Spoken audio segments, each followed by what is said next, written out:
Abderrazak est le chef de la brigade El Farouk, un lieutenant de 25 ans qui a été l'un des premiers à déserter l'armée de Bachar al-Assad.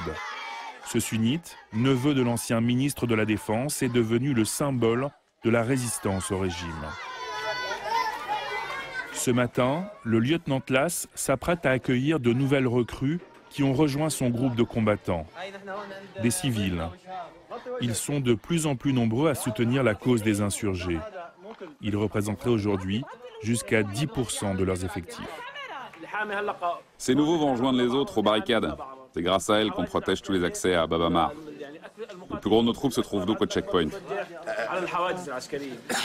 Et comment vous protégez les manifestations? On surveille les entrées et les rues qui mènent aux manifestations. Et les manifestations ont lieu entre les maisons, hors de portée des tirs de l'armée et des snipers.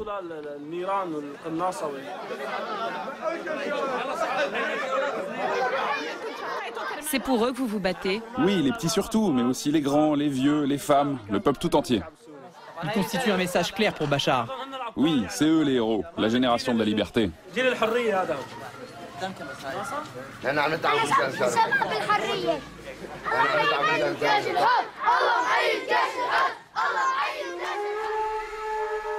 La ligne de front est située à proximité du quartier général du lieutenant Tlas, sur la principale avenue commerçante du quartier. Elle a été rebaptisée la route des snipers. 5 hommes de la brigade Al Farouk ont été tués sur cette position au cours de la dernière offensive de l'armée régulière. On ne peut pas atteindre, car elles sont postées trop loin de nous, comme les obus de mortier et l'artillerie lourde.